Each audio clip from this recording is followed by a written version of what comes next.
भागो, आगे बढ़ो और तब तक मत रुको जब तक तुम्हें तुम्हारे। इसीलिए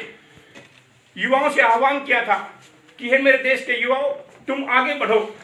और तुम अपनी शक्ति को पहचानो। स्वामी विवेकानंद का मानना था कि किसी भी देश का युवा समाज उसके देश की रीढ़ की हड्डी के समाज पथभ्रष्ट हो जाए या सही रास्ते पर न चल सके तो उस देश के फास्ट फूड के प्रति बढ़ती लत हमारे युवा वर्ग के लिए चुनौती के समान है, क्योंकि उनसे उनका पौष्टिक भोजन नहीं मिलने के कारण उनका स्वास्थ्य अच्छा नहीं रह पाता और वो मोटापा, बीपी, कई तरह की बीमारियों का घर बन जाते हैं। इसी तरह से मोबाइल के प्रति बढ़ता क्रेज भी हमारे युवाओं के लिए चुनौती के समान है। आज के टाइम में मोबाइल उसी प्रकार से जिस तरह से कुछ में हम पहले कहते थे कि विज्ञान वरदान है या अभिशाप, इसी प्रकार से एक बहस का विषय है कि मोबाइल युवाओं के लिए वरदान है या अभिशाप। क्योंकि सही मायने में देखा जाए तो मोबाइल से बहुत बड़े फायदे भी हैं, लेकिन अगर इसका दुरुपयोग होता है तो इसके नुकसान भी बहुत ज़्यादा हैं। इसीलिए इसके मोबाइल के प्रति युवाओं को सतर्क करने के लिए आवश्यकता है कि वो उसका सही मूल्यांकन करें और सही सदुपयोग करें। अब मैं अनुरोध करूंगा डॉक्टर भोला जी से कि वो भी स्वामी विवेकानंद की जयंती पर अपनी युवाओं को समर्पित करें।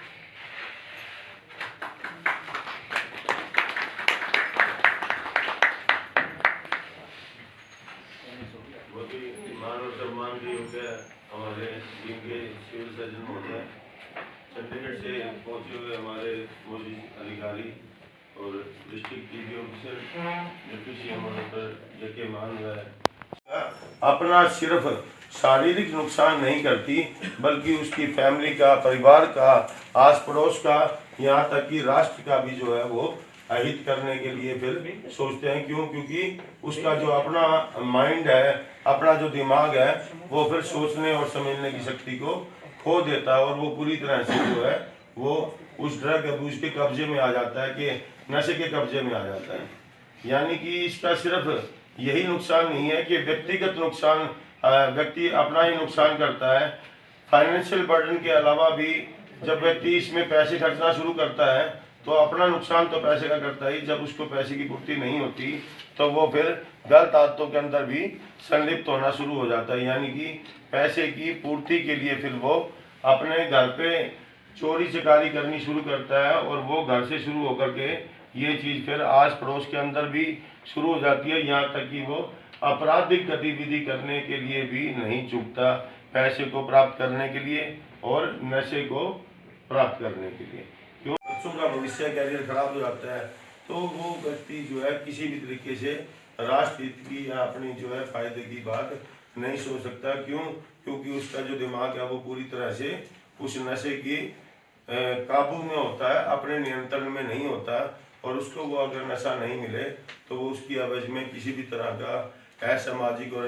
अहित भी जो है वो अपने परिवार के लिए, दूसरों के लिए सोच सकता है। तो यही इस कार्यक्रम का मोटो और मकसद था कि जो जितनी भी युवा शक्ति है उन लोगों को, हम लोगों को संगठित रखना है, जोड़ के रखना है, और किसी भी तरह की यदि कोई बुरी आदतों के अंदर संलिप्त है। एड्स कंट्रोल सोसाइटी के निर्देशानुसार जिला जींद में राष्ट्रीय युवा दिवस का एक पखवाड़े के रूप में मनाया जा रहा है, जो 12 तारीख को आता था। उसी कंसर्न में हमने यहाँ पे एक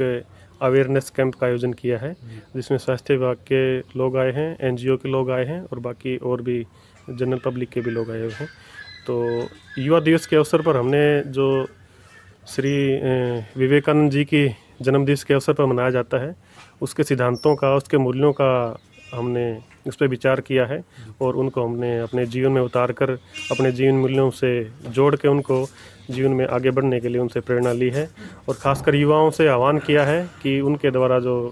दर्शाए गए रास्ते हैं उन पर चलें, और जो भी कमियां हैं समाज में, स्वामी विवेकानंद जी का एक पक्ष रहा है हमेशा। उन्होंने युवा शक्ति पर काफ़ी अटूट विश्वास जताया है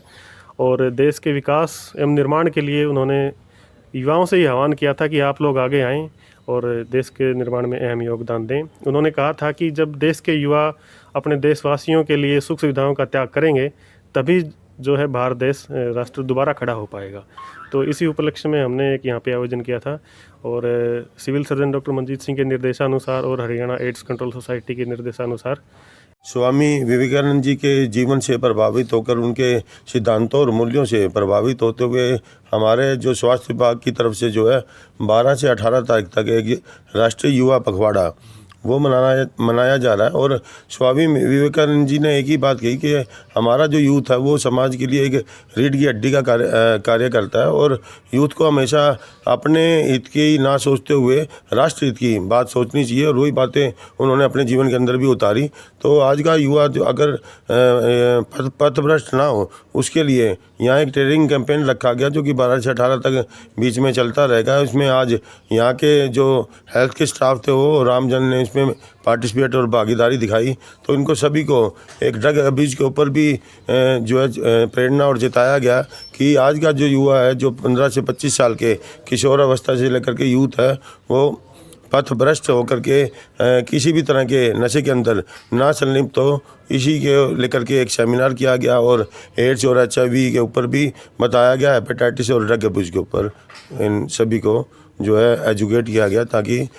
ये आगे जाकर भी गांव-गांव में विलेज वाइज जो है सभी आम जनता के लोगों को जो है वो प्रेरणा दे सके। जनवरी का दिवस राष्ट्रीय युवा दिवस के रूप में मनाया जाता है। Haryana state AIDS control society ने फैसला लिया कि हम राष्ट्रीय युवा दिवस को एक दिन तक सीमित ना करके बल्कि इसको पखवाड़े के रूप में मनाएंगे, ताकि अधिक से अधिक कार्यक्रम करके अधिक से अधिक युवाओं को हम जागरूक कर सकें और राष्ट्र निर्माण में उनकी भूमिका को तय कर सकें। उन्होंने कहा था कि हे देश के युवाओं, उठो, जागो और आगे बढ़ो, और तब तक मत रुको जब तक तुम्हें तुम्हारे लक्ष्य की प्राप्ति ना हो जाए। स्वामी विवेकानंद ने युवाओं की शक्ति को पहचाना था, उनके महत्व पर विशेष जोर देते हुए उनसे आह्वान किया था कि वे देश के राष्ट्र निर्माण में अहम भूमिका निभाएं।